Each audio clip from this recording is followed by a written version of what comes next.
putting in work. On Saturday, LeBron's squad retained a clutch member of the title squad, Kentavious Caldwell-Pope. We'll break down if the Lakers have gotten better this offseason.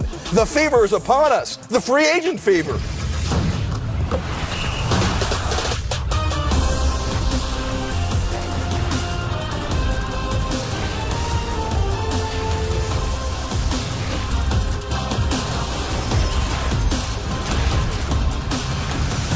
Where else would you want to be? We appreciate you spending the next 30 minutes of your time with us on Game Time, free agent favor style. More than 60 deals have reportedly already been reached in just over the first 24 hours of the free agent period.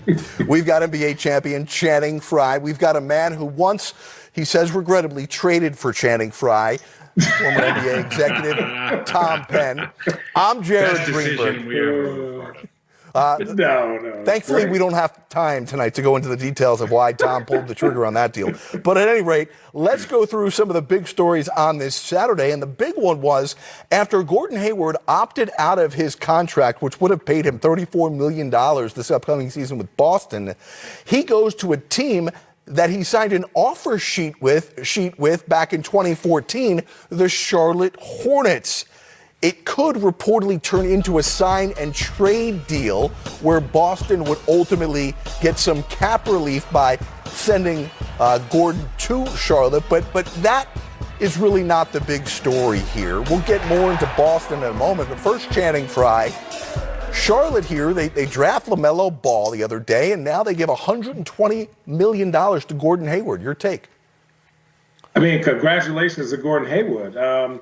I think when you look at their team and their makeup, I just don't know where this fits in, though. I don't know. For $120 million, that person, if you add a $120 million player, you should automatically be put into the playoffs. And I looked at the 1 through 8, and I don't even have them 7 or 8. But just looking at their roster, you're asking Devontae Graham to do a lot. You're asking Cody Zeller to do a lot. And so for me, is Gordon Hayward going to turn back into the all-star he was in 2017 with this really young core? Now, if he does, then okay, maybe. But still, I think 120, everybody during this period gets paid, and he got paid, so congrats. But good luck to the Hornets. I want to see if they make the playoffs this year. All right, Rick Bonella, the Charlotte Observer, is reporting that as part of this deal, the Hornets will sign and stretch Nick Batum. But the other side of this coin here is that Boston loses out on Gordon Hayward. But, Tom, the reports tonight are that they may have finally gotten the center that they've been looking for, Channing's former teammate, Tristan Thompson, as well as a backup point guard, Jeff Teague. Now, a lot of details still need to work out, but what do you think of what Boston's been able to do here? And clearly they're going to work hard to try and make this a sign and trade with Charlotte to help them out. Well, the Horford deal gives them great cap relief, not cap relief, financial relief. They save a ton of money because they're no longer in the luxury tax. That 30+ million just goes away, and he wasn't much of a contributor, as hurt as he's been. So they replace now with Tristan Thompson. And the reason they may do that sign and trade with Charlotte is in order to get a trade exception where they can then trade Thompson into that via sign and trade. I think they can do it without that. They're trying to maintain a full mid-level exception on top of getting Thompson. So you add Teague in the backcourt, you add Thompson, who, look, we've all seen what he can do rebounding the basketball and solidifying the middle, particularly on a playoff team. And they're in go-for-it mode still. Tatum and Brown really just starting to approach the early part of their prime.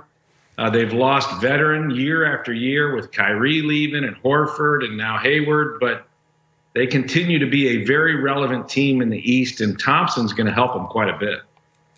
All right, so that's the deal from Boston's standpoint. They get out from underneath the money from Gordon Hayward, and it looks like they'll get Tristan Thompson and Jeff Teague, but those details still yet to be worked out. Another big deal that got done on Saturday is the guy that maybe half the league would have loved to have. Fred VanVleet signs the largest contract for an undrafted player in NBA history. VanVleet stays with the team he helped win its first title, getting $85 million over 4 years. Coming up on this edition of Game Time, Doug Smith, beat reporter of the Toronto Star, joins us to discuss VanVleet staying and how much it means and what else is next for the Raptors. Meanwhile, the Atlanta Hawks continue to do work. Not only did they get Gallinari on day one of free agency, but on day two, look what they do to surround Trae Young in the backcourt. Some defensive-minded guys, some leadership. Rondo coming over from winning a championship with the Lakers, and Chris Dunn, one of the premier perimeter defenders in the league, signed to the Hawks. And there's also reports tonight that the Hawks are still actively pursuing with their cap space Bogdan Bogdanovic, who last year played with the Sacramento Kings. So Channing, what's your take on what Travis Schlenk and the Atlanta Hawks have done? Personally, I like it. Personally, I love it. I think Trae Young is a special talent. They've seen enough. They know what they need to surround him with. If Rondo is healthy, he's bringing leadership, preparedness, expectations to win every night. Gallinari's been a pro. When he's healthy, he's very dangerous. He's a matchup problem. You saw what he did in OKC. Chris Dunn is a steady guard. Obviously, he's going to help them on the defensive end. And the fact that they're going for it is putting pressure on Trae Young that, hey, you're an all-star now. Now we need you to win. You've shown us as one of the 20 best players in the NBA. We need you to win, and we're going to surround. And you have the other guys that they drafted last year. Depending on what happens with Collins, I like this team. Again, I have them in that bunched-up group with the Orlando Magic, the Hawks, the Wizards. And Chicago is that team vying for that 7th and 8th spot.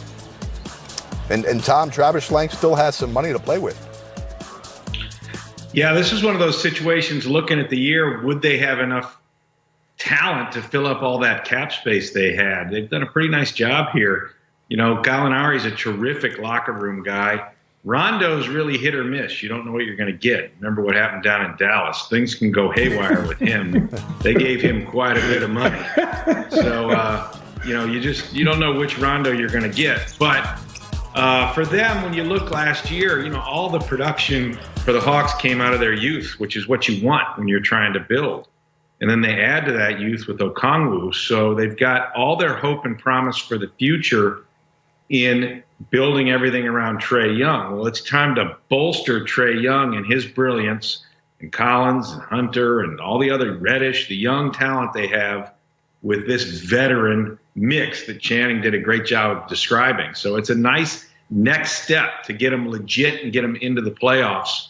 And then see if their greatness can evolve to where they can be really interesting in a couple of years. Nice to see teams being aggressive and going forward, even if it doesn't mean championship or bust. It means, as Channing said, vying for that play-in round of the playoffs at 7 or 8 in the Eastern Conference. Let's go back to the Western Conference. Another former teammate of Channing Frye, Carmelo Anthony, signing another one-year deal with the Blazers. Channing, we could never have imagined a year ago how good of a fit this was.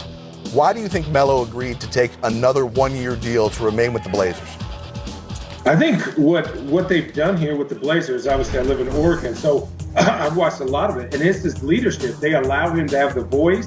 They run specific plays for him, and he's the third guy. So for him, the pressure's not on to always get 25, 20 a game. Certain games he's got to get 10, and if he's rolling, he's going to get his shots. They're going to look for him.